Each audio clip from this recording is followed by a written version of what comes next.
우리에게는 가슴 아픈 전쟁의 역사와 함께 시작된 부끄러운 역사가 있습니다. 바로 아동 해외 입양의 현실입니다.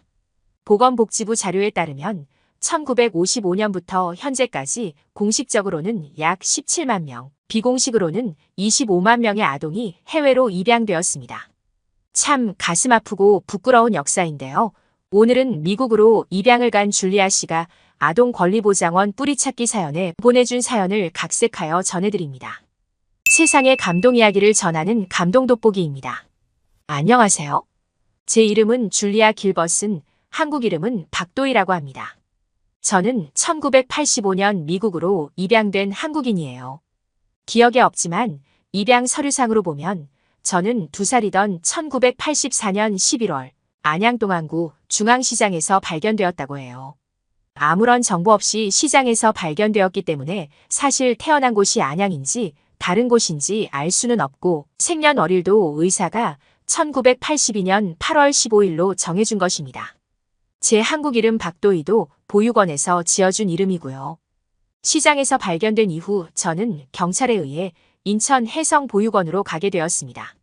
뭔가 저를 알아볼 만한 눈에 띄는 외향적 특징이 없었고 친부모에 대한 정보 또한 일절 없는 상태였습니다. 그리고 홀트 아동복지회를 거쳐서 1985년 11월 미국의 한 가정에 입양되었지요. 양부모님께서는 좋은 분들이시고 오빠들 또한 사랑이 많은 사람들입니다. 그러나 이런 제가 살면서 왜 어려움이 없었겠습니까? 저는 유색인종에 입양하지만 참 열심히 성실하게 살았고 오리건대에서 교육학 석사학위를 받은 뒤 지금까지 쭉 17년간 교사로 살고 있어요. 사실 저희 집에는 저 말고 동양인 입양아가 한 명 더 있었어요. 양부모님이 낳은 2명의 오빠 말고 저 바로 위에 언니는 저와 같은 입양한 아이고 중국 출신이었어요. 언니는 늘 부모님을 힘들게 했는데 이웃들에게 2명의 동양인 입양아들이라고 늘 세트로 묶여서 취급받곤 했죠. 언니가 각종 사고를 칠 때마다 세트로 묶여서 문제아 취급을 받는 게 싫어서 저는 철저하게 모범생으로 살았어요. 그리고 동시에 문제아로 취급받는 중국 출신 언니와 같은 동양인으로 취급받는 것이 싫기도 했고 저는 제게서 동양인의 흔적을 지우고 살았어요. 어린 시절 저희 이웃에 동양인에 대한 차별을 서슴지 않던 백인 할머니가 있었는데 늘 입에 달고 사는 말씀이 너희 것들 마늘 냄새 나는 너희 나라로 돌아가 버리란 말이었거든요. 그래서 저는 제 뿌리 같은 것은 의식적으로 생각하지 않고 철저하게 미국인으로 살고 싶었죠. 그리고 저 스스로도 한국과 중국에 대한 차이점도 잘 몰랐고 그저 같은 아시아에서 자신의 나라 어린애들을 이 머나먼 땅으로 입양 보내는 그저 그런 후진국인 나라일 뿐이었습니다. 그렇게 철저하게 제 피와 뿌리를 외면하고 살던 제게도 변화의 시간이 찾아왔어요. 난임으로 무척 고생을 하던 저는 남편의 권유로 한국에서 시험관 시술을 하게 된 거지요. 미국에서도 여러 번의 시도를 했지만 계속 실패를 했었고 그 후 심한 우울증이 찾아와 무척 힘든 시간을 보내고 있었는데요. 동료 교사인 남편이 어느 날 제게 한국의 유명한 병원에 대한 이야기를 꺼냈습니다. 한국의 의술이 워낙 발달한 데다 제가 아무리 부정한다 한들 한국인의 유전자와 피가 흐르고 있으니 그들의 방법이 통할 수도 있지 않겠냐고요. 그때 한국행을 선택한 것은 한국 의술에 대한 믿음이나 희망은 아니었습니다. 그저 아이를 간절히 바라는 남편의 간절한 부탁을 거절할 수 없는 마음에 한국에서 가장 유명한 난임 전문 병원을 찾았습니다.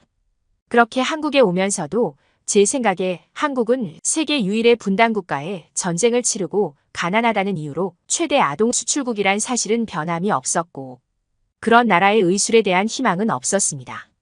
미국에서도 안 되는 일이 한국에서 될 리 없다고 생각했죠. 그런데 한국에 오자마자 저는 몹시 혼란스러웠습니다. 제가 상상하던 나라와는 거리가 있었거든요. 한국에 첫 발을 내디딘 인천공항은 미국의 여느 공항과도 뒤지지 않는 첨단 공항이었기 때문에 놀라웠습니다. 그것은 시작에 불과했어요. 가장 중요한 병원에서의 경험은 놀라웠는데 한국에서는 의료 서비스라는 말에 걸맞게 환자 중심적으로 운영되더군요.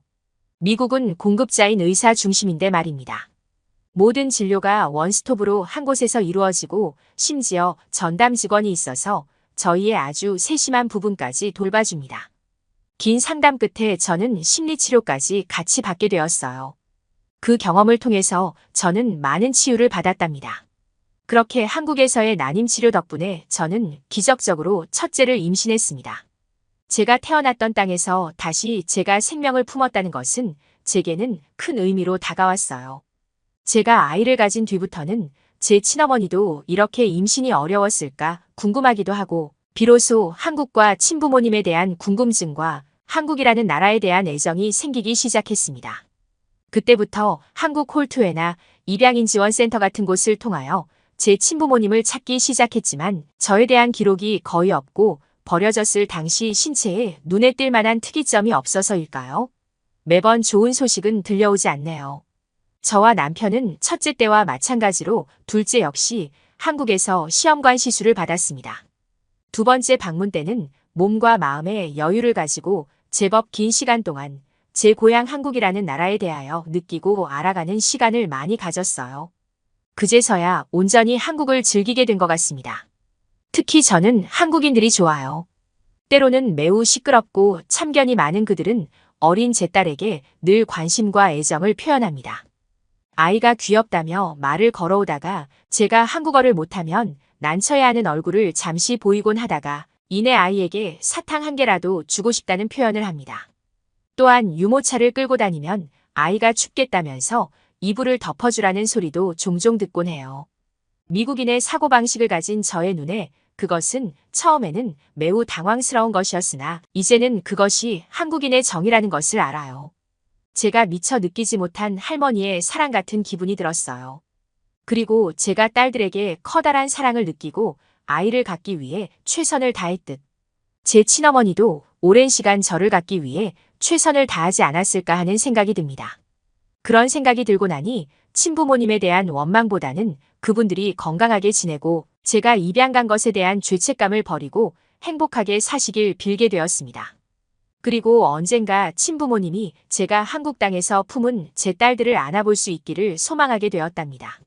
저는 지금 미국에서 여전히 교사 생활을 열심히 하며 남편과 아이들과 행복하게 지내고 있는데요. 한 가지 달라진 점이 있다면 저희 부부가 완전히 한식 매니아가 되었다는 거예요. 특히 김치는 저희 부부가 최고로 좋아하는 한국 음식입니다. 남편은 한국에 있는 동안 먹은 한국 음식, 특히 김치가 저의 면역력을 높여줬고 건강하게 만들어줬다고 믿고 있어요. 그래서 저희는 미국에 와서도 건강한 음식을 먹고자 노력하고 한식을 많이 만들어 먹습니다. 미국에서도 한인마트에 가면 김치를 사서 먹는 것이 어렵지 않습니다. 그렇지만 저는 이제 김치를 직접 담가서 먹어요. 지난 주말에는 김장을 위해 무 한 상자와 배추 한 상자를 샀습니다. 예전에 한 포기씩 하던 것에 비하면 이제는 정말 김장처럼 그 양이 많아졌어요. 배추김치도 만들고 무로 깍두기와 시원한 동치미도 담가 놓으면 몇 달 동안 매우 든든합니다. 특히 맵지 않은 동치미는 어린 두 딸이 매우 좋아하는 음식입니다. 한국인임을 부정하고 살던 제가 어느새 김치를 먹고 저의 어린 딸들도 김치를 먹고 자란다니 참 감회가 새롭습니다. 그리고 이제야 방황하던 제 영혼이 안식처를 찾고 제자리를 찾은 듯한 기분이 들어요. 제 모국인 한국이 이제는 자랑스럽습니다. 긴 제 사연을 들어주셔서 감사해요. 오늘의 사연 어떠셨나요? 미국으로 어린 시절 입양을 간 줄리아 씨의 사연이었습니다. 가슴 아픈 사연이 있는 그녀가 이제는 모국인 한국을 받아들이고 친부모님의 행복을 빌어주다니 참 고맙습니다. 감동 돋보기는 여러분의 사연을 기다리고 있습니다. 함께 하고 싶은 사연을 공식 메일로 보내주시면 신중히 검토하여 영상으로 제작하도록 하겠습니다. 구독과 좋아요는 영상 제작에 큰 힘이 됩니다. 감사합니다.